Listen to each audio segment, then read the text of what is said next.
السلام عليكم ورحمة الله وبركاته.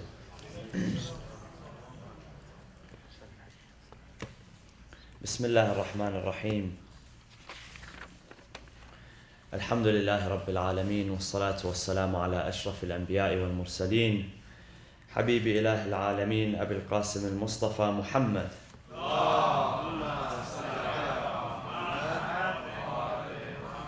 وعلى أهل بيته الطيبين الطاهرين المعصومين المنتجبين. أعوذ بالله من الشيطان الرجيم. بسم الله الرحمن الرحيم. وإذ قال إبراهيم رب اجعل هذا البلد آمنا واجنبني وبني أن نعبد الأصنام رب إنهن أضللن كثيرا من الناس فمن تبعني فإنه مني ومن عصاني فإنك غفور رحيم. صدق الله العلي العظيم. وصلوا على محمد وآل محمد. اللهم صل على محمد وآل محمد. Today is the 13th of the month of Dhul Hijjah, and we are slowly approaching the beginning of the Islamic New Year. This is the final month in the calendar, and the first month of the Islamic New Year is the month of Muharram. We are at the doorsteps of the month of Muharram, in which we recognize and commemorate the great sacrifice of Imam Hussein bin Ali alayhi salam and his family members and his companions. And we commemorate what he gave in order to protect the nation of his grandfather. But it is in these days that we are also celebrating another sacrifice, and that is that of the Prophet Ibrahim. And we do that with the day of Eid al-Adha, which was on Monday, the 10th of Dhul Hijjah, the day of Eid. And with that, I want to mention a little bit about Ibrahim and the character of Ibrahim, as we usually do during the days of Hajj. And these mark the final days of Hajj. The pilgrims are now finishing up their rites for Hajj. These are the final days. And all will be returning back home. Ibrahim, ala nabina wa ala alihi afdalu salatu wassalam, when we mention Ibrahim, we send blessings upon him and upon his family, and we are taught in the hadith to send blessings upon the Prophet Muhammad and his family in the same way that we send blessings upon the Prophet Ibrahim and his family. Allahumma salli wa sallim ala Muhammad wa ali Muhammad kama sallayta ala Ibrahim wa ala Ibrahim. Allahumma salli ala Muhammad wa ali Muhammad. Both prophets had blessed families, and they had a blessed progeny. And Ibrahim, as we know him, is the father of the three, what became known as the Abrahamic faiths: Islam, Christianity, and Judaism. Meaning that it was from his progeny, his direct progeny, from Ismail and Ishaq, his two sons, that from those two progenies, from those two lines of succession, came the prophets of Banu Israel from one side, from Ishaq, and then other prophets, among them the Prophet Muhammad, from the descendants of Ismail. And there are other prophets that are mentioned as well that are descendants of Ismail. And Ibrahim is mentioned in a number of places in the Qur'an. Ibrahim has his own chapter in the Qur'an. Chapter number 14 is named Surah Ibrahim. And chapter number 14 does not begin to speak of Ibrahim until about verse number 35, which is towards the end of the chapter. And it begins with the following: it begins with the verses, Bismillah ar-Rahman ar-Rahim, وَإِذْ قَالَ إِبْرَاهِيمُ رَبِّ اجْعَلْ هَذَا الْبَلَدَ آمِنًا وَاجْنُبْنِي وَبَنِيَ أَن نَعْبُدَ الْأَصْنَامِ. And basically in this chapter, God is speaking about the prayers and the supplications of Abraham. Not much is told about the rites of the Hajj or what Ibrahim did as far as when he built the house of God and when he sacrificed his son and when he faced resistance, when he saw roadblocks in the way, and when he had to take his wife into a barren land. These stories are all mentioned in different chapters. So Surah As-Safat, chapter 37, speaks about one portion of his story. Surah Al-Baqarah, chapter number 2, also speaks about one portion of his story. And Ibrahim, as we all know, he was not a native of the land of Mecca. And he had to leave his own people and struggle against his own people who were idol worshippers in order to deliver the mission that God had commissioned him with. And so when he left, he went to Syria. When he left what is present-day Iraq, where he was born, he went to the Levant, the Syrian area, and it is from there that he departed after Hajar gave birth to Ismail. Because as commentators tell us that Sarah, his wife, did not want to see Hajar, who was taken as a bondsmaid, give birth and become a mother and give birth to Ibrahim's child before she did. And eventually she would have the son, Ishaq. But at that moment, she did not want to see Hajar and the newborn Ismail. And the book of Genesis mentions both Ismail and Ishaq and their progenies as well. But he leaves and he goes to the land of Mecca, which is foreign to him, which is foreign to the family. And Ibrahim is going out here on complete faith, total faith. The fact that he had to leave his land, I mean, imagine leaving the bubble of Orange County, for instance, and having to travel to Death Valley or somewhere uninhabited, somewhere totally unknown, the South Pole or something. And now God wants him to build something. He wants him to live there. He wants him to build something. And then he wants him to stand on a mountain and call people to circulate around this new house that he's built. And God tells him people are going to respond to your call, even if you're the only person there. And then on top of all of that, small little detail, you have to sacrifice your son too, in the middle of all of that. The son that you brought with you, the one that you had waited so long, because Abraham had reached a very old age, his wife as well. And that's why they had lost hope, because the numbers were against them. Statistically, they could not have children.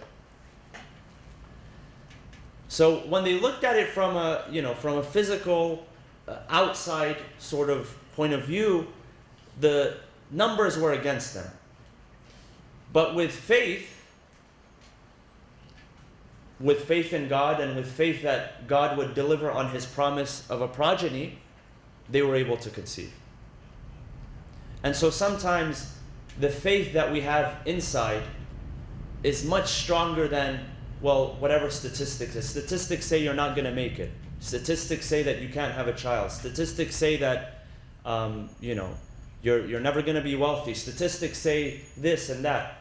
But faith sometimes defeats numbers. Faith that we have defeats statistics. And this was very true in the case of Abraham, in the case of Ibrahim. And so he took his bondsmaid, or his wife at that time, Hajar, and with their newborn son Ismail, and God asked him through a dream that he had to sacrifice his son. And he has to sacrifice him with his own two hands. And commentators say that in the dream that he saw, it wasn't that he saw himself sacrificing his son, but he received a command to sacrifice his son. And so because he received a command, he knew that it was real. And he saw the command 3 times. First time, second time, third time. After the third time, he approached his son and he told him of the command, and his son was a willing participant. فَلَمَّا أَسْلَمَ وَتَلَّهُ لِلْجَبِينِ. And this is in Surah As-Saffat, chapter 37. The story begins at verse 102. فَلَمَّا بَلَغَ مَعَهُ السَّعْيَ. When Ismail came to an age where he could partake in his father's affairs. So once he was at that age, and some commentators say around 13 years old, when he was, just at the cusp of adolescence, where he was old enough to understand what was to happen. The Qur'an says at that point, we said to Ibrahim, this is the command that we showed him. We showed him the command, and the Qur'an says, فَلَمَّا أَسْلَمَ. Aslam means to submit completely, to become submissive. Aslama is a verb for 2 people. So both of them submitted completely. It wasn't that Ibrahim did not want to do it, but his son wanted to do it, or the opposite way around. Both of them were willing. They were completely willing. Internally, they had accepted God's command, even though at that point they probably could not see the wisdom behind it. And maybe the father could, but the son could not at that age. فَلَمَّا أَسْلَمَ وَتَلَّهُ لِلْجَبِينِ. When they completely submitted, that's when we called upon them. Now, some of the details, of course, we know are left out in the Qur'an. The Qur'an doesn't always speak of details. It's very concise. 114 chapters, has to be extremely concise. But a lot of the details that we have come from commentaries, which are derived from hadith, sayings of the Prophet and the family, the Ahlul Bayt, alayhi salam.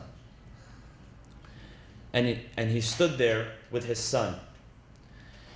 And his son requested that he binded his hands, his arms, and that he cover his face with a cloth, so that he doesn't have to see his son's expression. And Ibrahim stands there with full faith, and he places the knife on the neck of his son. And if you visualize it, how hard this must have been on the heart of Ibrahim, that after many, many years, God finally gives him a son, and he tells him that you have a progeny that's gonna rise from this son, and then all of a sudden he says, I want you to kill him with your own hands. So Ibrahim must have felt extremely conflicted on the inside, but he still had faith. He knew that God was going to deliver his promise. And he began to move the knife on the neck of his son. And the knife turned to the dull side, where it could not hurt him. And Ibrahim attempted again. And again it flipped to the dull side. And imagine he's actually moving his hand, but nothing is happening. Even the strength, sometimes they were showing something on video. They had blindfolded. It was an experiment that they were doing, a humorous experiment that they were doing. But they had blindfolded someone, and they had put in front of him those glass. What do they call them? The things that they keep the reptiles in, snakes and cobras and whatever. And they told him that as a test of your bravery, your courage, you're blindfolded, but you have to place your hand inside and you have to touch whatever is there. It's a cobra or a snake or whatever. What they really put there was a teddy bear. It wasn't going to hurt him. But he thought that what he was doing was very brave and courageous, and it really was. Because it doesn't matter what the reality was, it mattered what he thought was happening. What he thought, and the way that his attitude and the way that he approached it. And he placed his hand inside and he feels a weird texture and he starts shouting, he starts jumping. Just because he felt the texture of it. And he thought that it was similar to the texture of an animal. So imagine Ibrahim is standing there and he doesn't know that the knife is going to turn. But he's still moving the knife. And it keeps turning to the blunt side and he gets frustrated. And the reports, there are different reports, but most of the reports say that he threw the knife, thinking that it was a bad knife. He threw the knife, and it struck a rock, and the rock split in half. So to him, a knife that can split a rock open, it can't cut through skin and flesh, which is very easy to cut through. So he was feeling extremely conflicted at this moment. After all of it, after everything that God asks me to do, and after carrying out, now it actually isn't taking place, it's not happening. And so he hears a voice calling out to him that, وَنَادَيْنَاهُ يَا إِبْرَاهِيمُ قَدْ صَدَّقْتَ الرُّؤْيَا. We called upon him, O Ibrahim, that you have followed through with the command that we gave you. So, this tells us something about the spirit of Ibrahim, is that he was willing to sacrifice. He was willing to give. And he knew that there was going to be something which was going to follow. He knew that God would deliver on his promise. And so he acted out of faith. And Ibrahim was willing to give the most dearest thing to him. Because he knew that the recompense was what? The satisfaction of Allah subhanahu wa ta'ala. Even though he could not see it at that moment, he could not see the compensation, he could not see the reward. And again, we are only a few days shy of the month of Muharram, and we commemorate Imam Hussein alayhi salam. And Imam Hussein was the one who established the slogan of, "My Lord, take until you are satisfied. فَخُذْ حَتَّى تَرْضَى إِنْ كَانَ هَذَا يُرْضِيكَ فَخُذْ حَتَّى تَرْضَى." If this is what satisfies you, if this is what fulfills the requirement, then take until you are satisfied. Keep taking. And Ibrahim was challenged with giving one son, and Imam Hussein gave. It wasn't like a play where the curtains come out and it actually happened in front of him.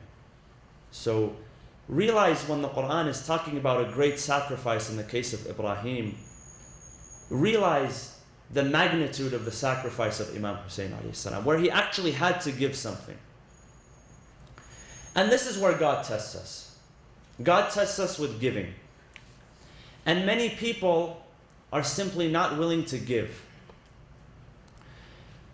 And I want to share something with you that I was reading recently. There was a psychologist who was conducting a class on managing fear. And she said to her students, she posed the following question one day at the beginning. She said, "Do you consider yourself a giving person?" This is what she asked them, to her students. And most of her students were married. They had spouses. And so, of course, when you're married, you're a giver. You're giving everything. You give your life away and you give your time away. And sometimes spouses make it very, very known to each other that I gave up my future to be with you, and I gave up my hobbies, and I gave up this to be with you. I gave up everything. So, of course, they all considered themselves to be givers, more than takers. They considered themselves to be givers. They say there was a husband and wife one time, and the husband was complaining to the wife. He was telling her that, all I hear from you is give, give, give. You never say take. You're always expecting me to give, give, give, give. I've never heard the word take, not even once from you. He was saying this to her, so she picked up a pair of shoes, her shoes, and she said, go take this to the repairman, let them repair. You want to hear take? Here, take this. So they said, of course we're all givers. You know, we go to work, provide the paycheck. That's giving my time for my family. I cook and I clean and I wash the clothes. I'm giving time for I'm constantly giving for my family, my kids, my parents, so on and so forth. So she said, and she put them to the test. She said, then I want you all to do homework. I want you to go home, and since you're all givers, I want you to give thanks. Go home to your spouse and say thank you. Don't give them anything materially. Nothing material, just say thank you. Give that. Give thanks. Because thanks requires giving to say thank you. And she gave them the homework and they came back the next day. Many of them had, and they told the truth, many of them had found it very, very reluctant, had found themselves very, very reluctant to even say thank you. Extremely reluctant. And so what this professor was saying is that it's amazing how we consider ourselves givers, but we're not willing to give the smallest things. Like thanks. Sometimes it's so hard for us to say thank you to a person.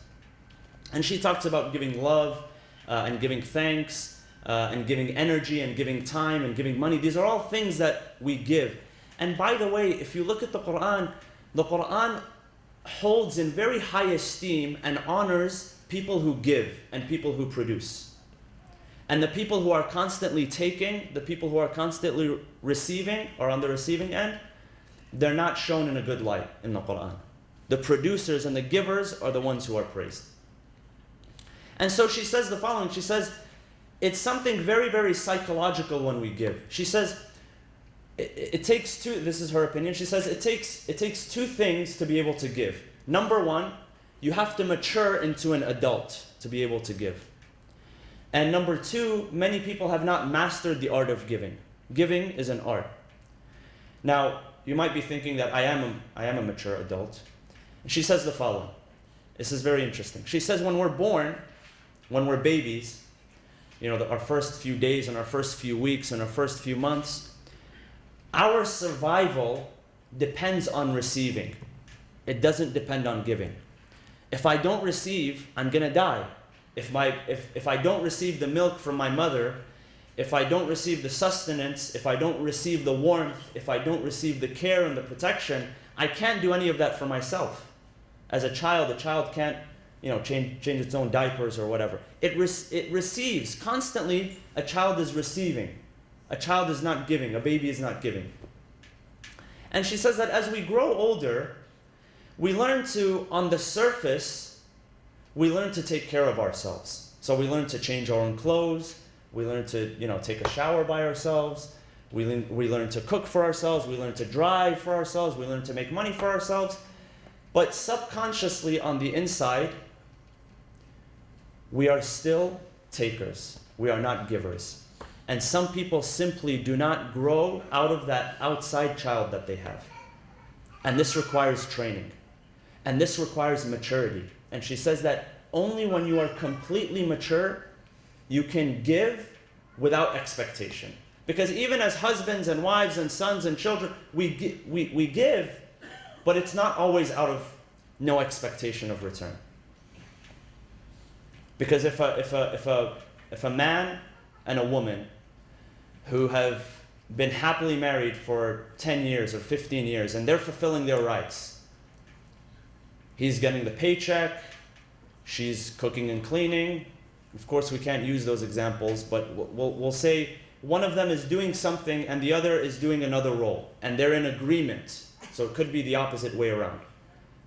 And they're like that for 10 years, for 15 years, consistently, they're providing for one another. What happens if one of them says, for a year, I'm not going to bring home a paycheck? Or for a year, I'm not going to cook or clean or take care of the household. Or for a year, I'm not going to take care of the children in any way, shape, or form. I'm not going to contribute.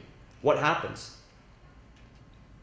Do they still give without expectation of receiving? Most likely not, because when we give, and this happens for all of us, we're always expecting to receive.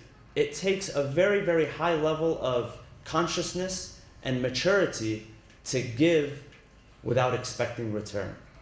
And that's what we're learning from the story of Ibrahim. Ibrahim didn't know that God was going to replace this sacrifice with a ram. Ibrahim had no idea what was going to happen. Ibrahim didn't know the future unless God wanted him to know the future. There were things that God told him that were going to happen, but he couldn't see it. So he had full faith and he had full maturity, knowing that even if I give up my son, who I've waited so many years, God is going to replace him. Somehow God is going to replace him. Something is going to be replaced. And you know, we have two different types of people. There are two mentalities which exist out there. And many people, they hold back from giving. Either it could be giving money, it could be giving time, it could be giving energy, it could be giving love, it could be giving thanks. And by the way, in giving thanks, one very famous hadith says, "Man lam yashkur al-makhluq, lam yashkur al-khaliq." He who does not give thanks to the creature, the creation, meaning us, we're the creatures, we're the creation, has not fully thanked the Creator. And that's another portion of giving. Sometimes we can give money. Some people, they have the will to give money and energy and time, but they can't give thanks. There's something that just holds them within from giving thanks, as if something is going to be taken away. And really there are two mentalities. There's one mentality called, there's an abundance mentality and there's a scarcity mentality. Some people live their lives as if there's a scarcity in the world. Scarcity means there's not enough. So if I give money, there's not enough money in the world. I'm not going to get it back. If I give food, there's not enough food to go around. I can't get it back. Other people have an abundance mentality. So they will willingly share their time. They will willingly share their energy. They will willingly share information that they have. You know, in this world that we live in, information is very, very valuable. So if two businesses, for instance, are set up one on each side of the road, if one of them is very, very successful and the other is not so successful, the successful one has not only resources, but has information that the unsuccessful one doesn't have. And that's why he's so successful. Because knowledge, when it is applied, information, when it is applied, is also power. So, because of the world that we live in today, some people approach it with scarcity, that if I give this information away, then it's going to be competition to me. If I give love away freely, if I give thanks away freely, if I give money away freely, if I give time and energy away freely, people who operate on a scarcity mentality, that there's not enough in the world, they're never able to truly give. But people who act out of an abundance mentality, I know that in this world, there's everything. There's an abundance of blessings. That if I give my blessings, I will also receive blessings. It's not that those blessings will, that's it, they've diminished and they only existed at a certain point of time and it can never be brought back. And so, Ibrahim, and this is the message that I leave with, Ibrahim teaches us to give. He teaches us to give unconditionally. And he was willing to sacrifice everything that he had, his livelihood and his family, and even his own son. And when God only saw the willingness, see, Ibrahim didn't have to give up. In the end, he didn't have to give up his son. What he displayed was a willingness. And that's why we talk about the importance of intention, because intention is an indicator of willingness. When we say that إِنَّمَا الْأَعْمَالُ بِالنِّيَّاتِ, that our deeds are measured by our intention, because intention is the best indicator of willingness. And it's the willingness, it's not the act itself. Eventually, he didn't have to slaughter his son. He slaughtered a ram, and he had a feast. He didn't have, but he had a willingness. The fact that he was willing to put the knife to the neck of his dear child, that was his willingness. So we ask Allah subhanahu wa ta'ala to grant us strength to grant us willingness, to grant us the ability to overcome our fears, and to grant us the ability to give unconditionally without the sake of return. We ask, there are two announcements. One is that on Saturday, not this Saturday, but the Saturday that's coming, the 24th, we will be celebrating Eid al-Ghadir here at the IECOC, and the program will begin with Maghrib and Isha prayers, inshallah. And we have celebrations and different programs and presentations from the youth. So please bring yourselves and encourage your family members and your friends and your loved ones to come with you, inshallah. And also on Tuesday is Dua Tawassul, which begins with Maghrib and Isha prayers. Also tomorrow, Friday, Salat al-Jum'ah begins at 1. If you know anybody who is coming from the area, please notify them of the construction that most of you have already seen. But if you know anybody new who is coming, please notify them of the construction. Bismillah ar-Rahman ar-Rahim. اللهم اغفر للمؤمنين والمؤمنات والمسلمين والمسلمات الأحياء منهم والأموات تابع بيننا وبينهم بالخيرات إنك مجيب الدعوات إنك قاضي الحاجات إنك على كل شيء قدير برحمتك يا أرحم الراحمين وصلى الله وسلم على سيدنا محمد وعلى أهل بيته الطيبين الطاهرين.